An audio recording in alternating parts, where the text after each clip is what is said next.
may not at the time have realized that something was a crime. Like there are lots of possibilities for why someone may not have gone to the police.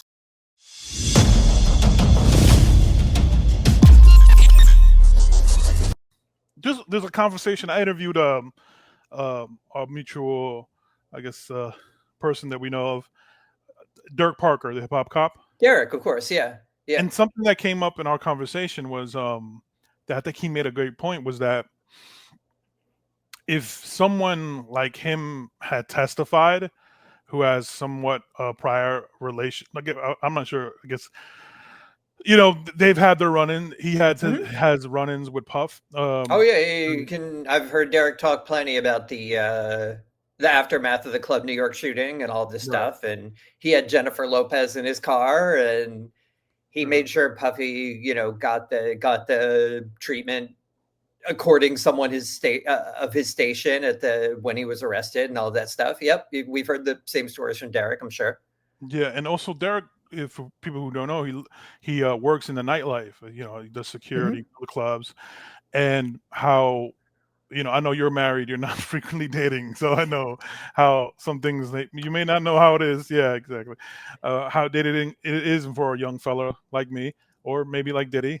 So, and he made a great point how maybe a jury understood how certain women, when you meet certain women in this sort of lifestyle, how things become transactional.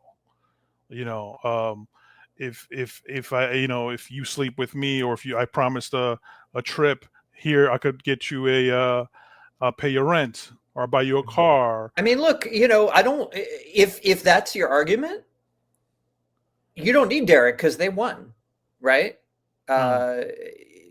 So you don't need more testimony on that. The jury, as far as we have every indication, believe that. I tend to put a lot of weight on the testimony of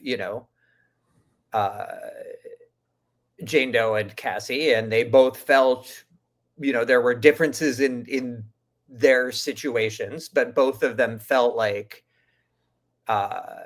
they had been forced or lied to and tricked into these situations. Yeah. So with that being said, my question always will be like, okay, how come nobody went to the police? Well, look, I'm not in their heads, right? Sure. So that's one. Two is like, there are a lot of abusive, if you believe these women's testimony, right? Caveat with that. These were very complicated, controlling relationships, and you may not realize you can. Like how many comparable relationships do people go to the police in, right? And there was various testimony about like, oh, well, the police loved Diddy, right? Like he was pulled over and the cop, or, one of his employees was pulled over and put Diddy on the phone and everything was great. And she got to go on with her life, right? So, you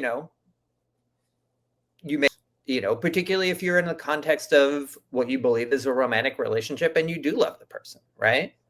In a lot of these situations, you don't necessarily want to see them in prison or have their reputations ruined or whatever.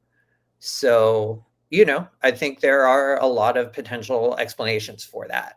I think what Diddy's team would argue, what you're getting at is like, well, there was no criminal behavior, and it was only afterwards that they said, I want a payday and all of this stuff, right? His team was very open about that being their argument. And on 2 of the 3 sort of buckets of charges, his team won the day. So, you can judge for yourself what maybe the jury took from all that.